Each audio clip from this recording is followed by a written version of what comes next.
Okay, so welcome to another deep dive. And today we're going to be talking about Burmese pythons, which I'm sure you're already somewhat familiar with. That's right. But hopefully today we can kind of go a little bit deeper into this fascinating creature and learn some really interesting things about him. Yeah. I think people are fascinated by snakes in general, but Burmese pythons, Oh, yeah. they have that extra level of intrigue because of, their size and their reputation. Right, right. And the fact that they've made their way into the US and Yeah, right.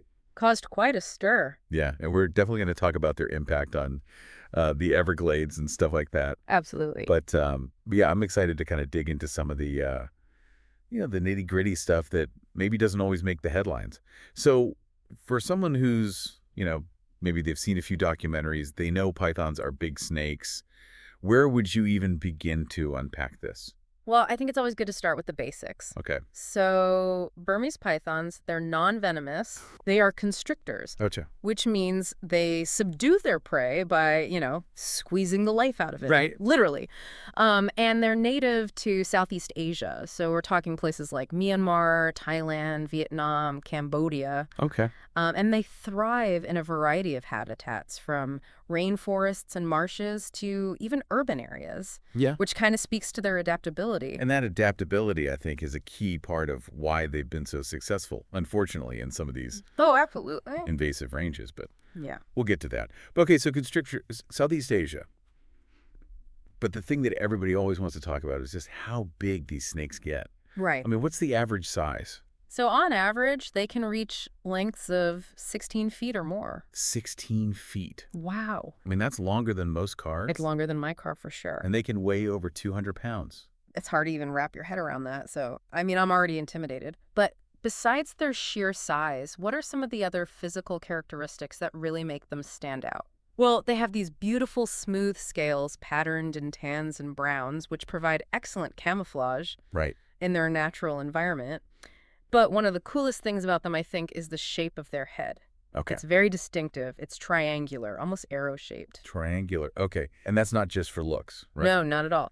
So along their upper lips, they have these heat-sensing pits. Heat-sensing pits. Yes. So it's like they have built-in infrared vision. Wow. It allows them to detect the body heat of warm-blooded prey, Even in the dark? even in total darkness. So imagine you're a small mammal Uh-oh. scurrying through the undergrowth at night. You have no idea That's terrifying. that this predator is lurking nearby, sensing your every move. Oh, my goodness. That's straight out of a horror movie.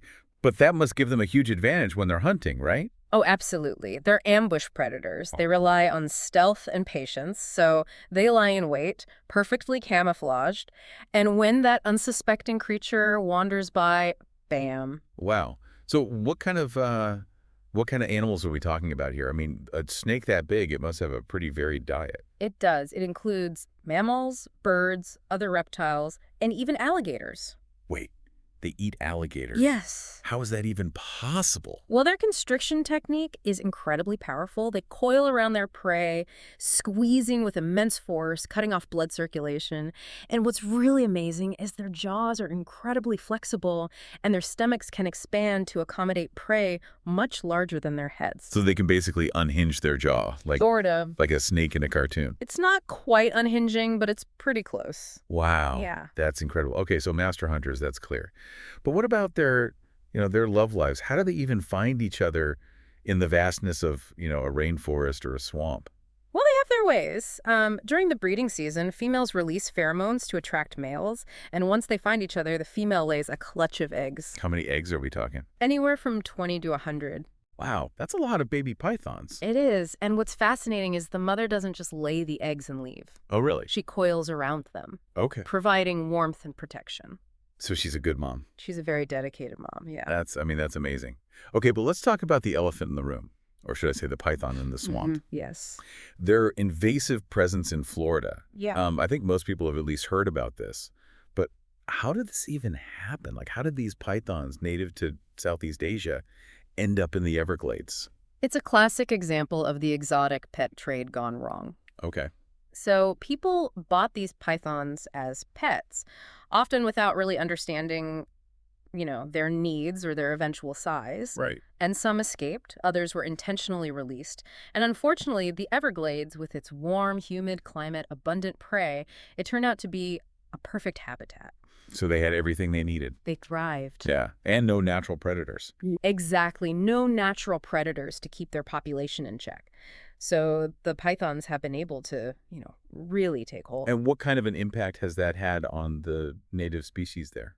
It's been pretty devastating. Yeah. For example, populations of mammals like raccoons, rabbits, opossums Oh, wow. have plummeted in areas where pythons are abundant. All right. And that creates a ripple effect throughout the ecosystem. Right, because those are the animals that, the bobcats and the panthers Sure. and things rely These on. native predators. Yeah. Yeah. So it really throws everything out of whack. So, I mean, are there any efforts being made to try to manage this population, or is it a lost cause at this point?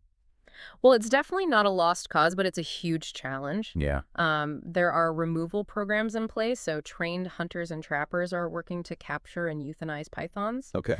There's also a lot of focus on public awareness, trying to educate people about the dangers of releasing exotic pets. But finding a long-term solution, that's really the tricky part. Yeah, it sounds really complicated. Yeah. Okay, so here we have this, species that's just running rampant in Florida. But meanwhile, back in their native Southeast Asia, they're actually facing their own set of problems, right?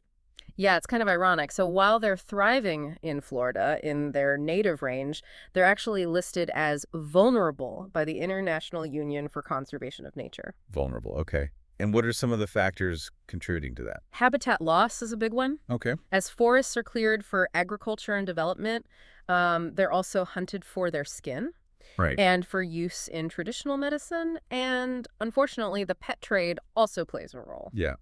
Yeah. It's kind of a reminder of how interconnected all of these issues are. I mean, we destroy habitat here, Right. and then, species ends up somewhere else where it doesn't belong. It's all connected. Yeah. And then, the pet trade adds another layer of complication to it also. Yeah. I mean, we've covered a lot of ground here, from the Burmese python's impressive hunting skills to, the surprising fact that they're actually pretty good moms, Right. to the ecological challenges they're posing both in their native range and as an invasive species. So what would you say is the key takeaway for our listeners? I think the Burmese python is a fascinating example of adaptation, Okay. but also a cautionary tale about the unintended consequences of human actions. I mean, they are incredible creatures, Yeah. but their story is a reminder that, we need to think carefully about our relationship with the natural world. Absolutely. And it leaves us with a lot to think about. I mean, is there any way to harness the python's, natural abilities for good? Yeah. Maybe even use them as a form of biocontrol in areas where they become invasive? Or is that just too far-fetched? That's a great question. And honestly, I don't know the answer. It's definitely a complex issue, but I think it's worth exploring. Yeah. I mean, if we're going to solve these problems, we need to be open to thinking outside the box. And who knows, maybe the Burmese python, with all of its, its amazing adaptations, maybe it holds a key to finding some kind of solution. Maybe it does. Well, on that note, I think we'll wrap up this deep dive.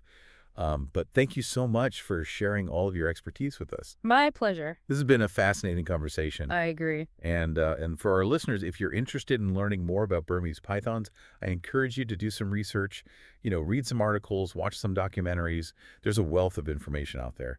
And, the more we understand these creatures and the challenges they face, the better equipped we'll be to help protect them and the ecosystems they inhabit. Absolutely. So until next time, happy exploring. Bye. Bye.